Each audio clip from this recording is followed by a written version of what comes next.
Hello అండి. Hi నమస్తే. కొబ్బరన్నం ఎలా ప్రిపేర్ చేసుకోవాలో చూద్దామండి. దీనికైతే మరీ ముదురుగా కాకుండా, లేతగా కాకుండా మజ్జిగా ఉన్న కొబ్బరినైతే ఎంచుకోవాలండి. మనకి ఇలా గుచ్చితే పాలొచ్చేలా ఉంటాయి. దాన్ని మిక్సీలో వేసుకొని ముక్కలు చేసుకొని మిక్సీలో వేసుకొని పేస్ట్ చేసుకోవాలి. ఇప్పుడు మనం రైస్ తీసుకునే క్వాంటిటీని బట్టి మనం దీంట్లో వాటర్ యాడ్ చేసుకుంటే పాలొస్తాయండి. అవి కొబ్బరి పాలు. ఆ పాలతోటే మనం ఇప్పుడైతే కొబ్బరన్నం ప్రిపేర్ చేసుకుందామండి. దీనికైతే ఎటువంటి మసాలాలు తక్కువగా పెట్టి చాలా టేస్టీగా ఉంటుందండి. ఒక గ్లాసు రైస్కి మనకి 2 గ్లాసుల పాలైతే అవసరం అవుతాయండి.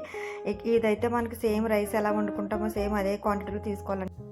ఇప్పుడు దీంట్లో అయితే పచ్చిశనగపప్పు, దాల్చిన చెక్క, 2 పచ్చిమిరపకాయలు, లవంగాలు, యాలకులు తీసుకుని మనం ఆయిల్ పెట్టుకుని ఆయిల్లో వేసుకోవాలండి. దీనికి ఎక్కువ మసాలా అయితే పట్టదండి. మనం బిర్యానీలో వేసుకున్నట్టుగా అటువంటి ఏమీ అవసరం లేదు. కొద్దిగా అల్లం వెల్లుల్లి పేస్ట్ అయితే మనం యాడ్ చేసుకోవాలండి. అంతే, ఎటువంటి మసాలా పౌడర్లు కానీ అటువంటి ఏమీ యాడ్ చేసుకోరాదండి.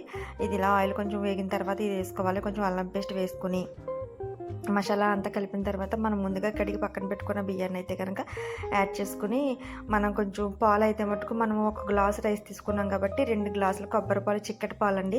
మనకి పాల్లో మరీ పలచగా ఉంటే అంత టేస్ట్ అనిపించదండి. కొబ్బరన్నం కొంచెం తిన్నా మొహం మొత్తేసినట్టు అనిపిస్తుంది కాబట్టి కొంచెం పాలు చిక్కగా ఉంటేనే బాగుంటాయి. చిక్కటి పాలు 2 గ్లాసుల పాలు అయితే వేసుకుని అన్నం అయితే మనకి మరుగుతున్నట్టుగా అనిపించినప్పుడు ఇంకా సేమ్ రైస్ ఎలా ప్రిపేర్ చేసుకుంటాం, మన అన్నం ఇలా మరుగుతున్నప్పుడు సిమ్లో పెట్టేసుకోవాలండి. స్టవ్ సిమ్లో పెట్టేసుకుని ఒక 20 మినిట్స్ మనం రైస్ ఎంతసేపు అయితే పడుతుందో అంతసేపట్లో మనకి కొబ్బరన్నం అయితే రెడీ అయిపోతుంది.